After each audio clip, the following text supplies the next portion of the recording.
last lesson we have discussed the mutation and the types of mutation, and in that lecture we have discussed what are mutagens. So mutagens are the substances which cause the mutation. So it could be physical, it could be chemical, or it could be biological. So let's get started with the physical mutagens. So physical mutagens are mostly in the form of radiations or in the form of heat. Then the form of radiation is again divisible into ionizing radiation and non-ionizing radiation. So let's first understand what is the meaning of ionizing radiation. So ionizing radiations means the ionization takes place. So ionization generally involves the loss of hydrogen. So what will happen? It will become ionized, right? So the ionizing radiation, it generally ionizes the water molecule of the cell to release hydroxyl OH hydroxyl free radical. Okay, so this radical, it oxidizes the phosphodiester bond of DNA. So we know that there is a bond between the sugar and phosphate backbone, and that is the phosphodiester bond, right? So this ionizing radiation, mostly it hamper the phosphodiester bond of DNA. Okay, or the sugar phosphate backbone. So what are the examples of the ionizing radiations? So ionizing radiations are in the form of X-rays, gamma rays, cosmic rays, okay, and it could be the particle radiation like the neutrons and the alpha particle and the beta particles, right? So next is non-ionizing radiation, or it is also called as electromagnetic radiation. Okay, so the non-ionizing radiation, it is mostly by the UV radiation. So if two thymine occur together in one strand of DNA, suppose it's a strand of DNA and there is two thymine occur in one strand of DNA. So because of this UV light, it causes the fusion of the thymine, and that is called the thymine dimers. Okay, and we know that generally the nitrogen bases, either it is adenine, guanine, cytosine or thymine, it generally absorbs the UV light, and the maximum absorption is at 260 nanometer wavelength. Okay, so as you can see in this picture, here you can see the DNA when absorbed the UV light, particularly the T bases, there will be the formation of dimers. Okay, and after that, because of this dimer formation, the DNA replication process changes. It disrupts the total helix structure, and it also changes the conformation of DNA. So the rate of error during the replication process is very high. Okay, so next comes is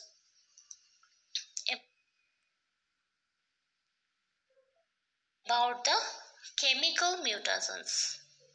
Okay, so first one is the base analogues. The example is bromouracil, and one more example is aminopurine.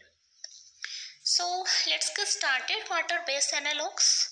So base analogues are, you can say, these are certain substances or compounds that have molecular structure similar to the nitrogen bases present in the DNA nucleotide.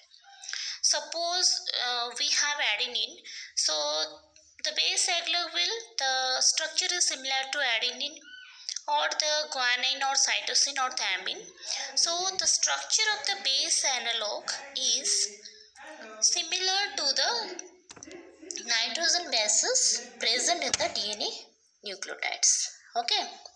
So these are usually the derivatives of nitrogen bases of DNA, and it occurs naturally as well as artificially. So we'll get both natural base analogues and the artificial base analogues.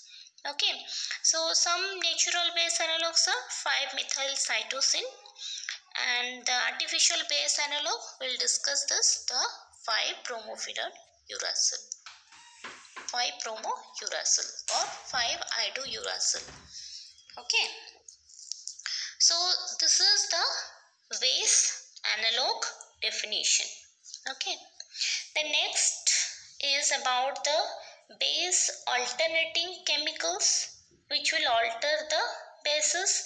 That is, first is the hydrolytic agent, then alkylating agent means alkyl group will involve, then deaminating agent means the deamination takes place, the removal of the amine group, then methylating agent.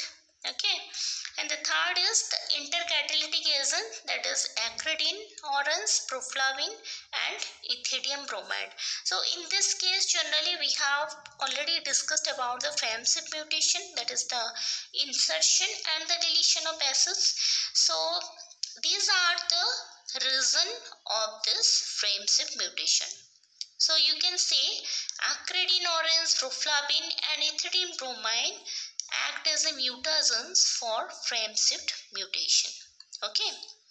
Then the next is the agents altering the DNA structure. It could be the peroxides or the metallants. Okay. And the last one is the biological mutagens. It is in the form of a virus or bacteria. Okay. How this will cause many diseases. So we'll discuss first about the base analog, that is the 5-bromouracil, and how the 5-bromouracil is involved in the 80-GC transition or the conversion. So let's get started. So as you can see in this picture, this is the DNA. It contains adenine and thymine base pair. Okay. So after the replication process, it will form the template strand, right? And it will then synthesize the new strand. Okay. So in this case, the 5-bromouracil is incorporated in the place of thymine. Why? Because as I already said, the base analog, they are the compounds which have similar structure or the molecular structure like the nitrogen bases. So this 5-bromouracil is similar structure like thymine. Okay. So the 5-bromouracil is incorporated in thymine place and pairs with the adenine. Okay. Then in the next step of replication, this will be the parent DNA and this is the new daughter DNA. Okay, so this one will again undergo the process of replication. So in the next round of replication, the 5-bromouracil switches from its normal state to the rare state and pairs with the G. So let me tell you about the normal state and the rare state. So the 5-bromouracil exist in two forms. Okay, one is normal state, that is the keto form, which generally pairs with the adenine. Okay, and one is the rare state, that is in the enol form, that generally pairs with the guanine. Okay, so in this case, this 5-bromouracil is in the keto form, so it binds with the adenine. But in the next round of replication, the 5-bromouracil switches from its normal state, that means its keto state, to the rare state, that is enol state. Okay, and then it pairs with G. So So we'll get one parental DNA, that is AT, and one new tart or DNA, that is 5-bromouracil, which pairs with G.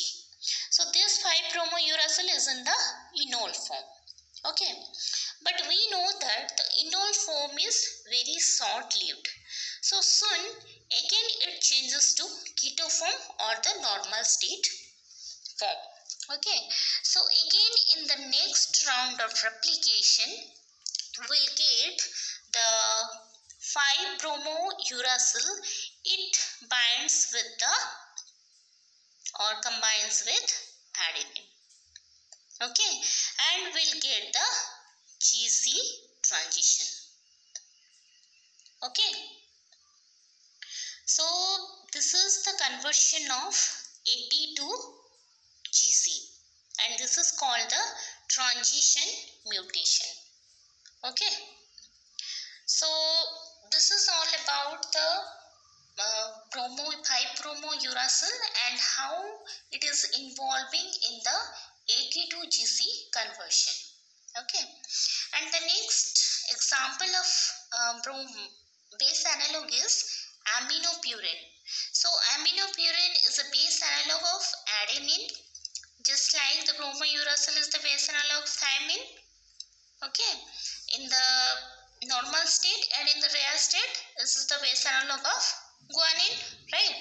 So in the similar manner, aminopurine is the base analog of adenine, and it can pair with either adenine or it can pair with cytosine. Okay, so this is all about the types of mutations.